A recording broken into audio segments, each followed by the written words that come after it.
Hotfix number 1 for the Werepig-led Scrappy Scavengers update is out now, everyone, and while it might appear rather slim, it's actually deceptively so in more ways than you can imagine. From a near total boss rework to the introduction of some of the best armor yet. Don't scrap this video thinking it's all but crap. No. Clay wasn't playing around today, it seems. For one thing, they have taken our ability to run our new fluffy friend in circles around his own junk pile, as after today, his pathing is as smooth as butter. This not only eliminates the strategy of breaking his weapons on his pile over and over again, it also makes both melee attempts now forced out into the open more often than not. Now this is fine for the axe swinging, but his charge is tough to dodge, so thankfully we can still use the fences to our advantage, but do be mindful about how they will break after this update. To continue though, be extra aware of his proclivity to dual wield moving forward, as he likes to do it more often than ever in this update to the update. So yeah, the guy is no longer a pushover anymore, not even close honestly.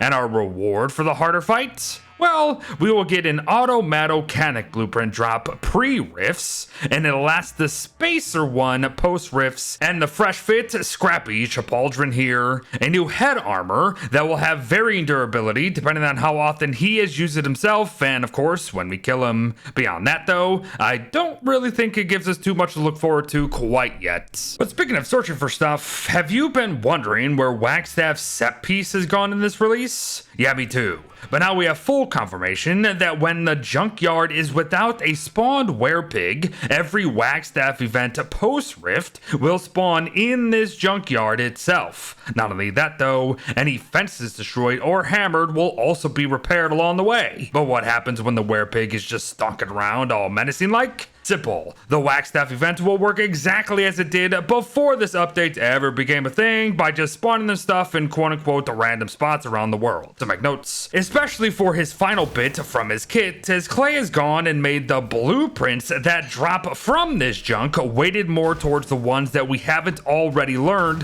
that better help with the overall RNG of the multiple blueprints that can drop from these things. Very nice. And quite a boost to the overall quality of life side of things, as that is what this update was meant to be after all. So then, let us continue to walk this line with 2 tweaks to Moonstorms themselves. Number 1, we can now manually generate charged glassy moonrock formations by calling down lightning strikes via telelocators and or the end is nigh, which I imagine is going to lead to plenty of refinement farms after today. And number 2, while moon gleams do indeed spawn much quicker in this update, they will only do so when we are actively capturing them in bug nets, and it's damn fast, folks, let me tell ya. So do with both of these as you please. As we need to talk the final piece of the puzzle today, Wormwood's Lunar Guardian skill. It is the second change to this thing in just as many updates, but second time's the charm for sure, as say hello to the Bramble Shade armor, everyone. An exclusive, albeit kind of expensive upgrade to Bramble husks themselves. For you see, they will do exactly what husks do, only this time we've got planar on our side.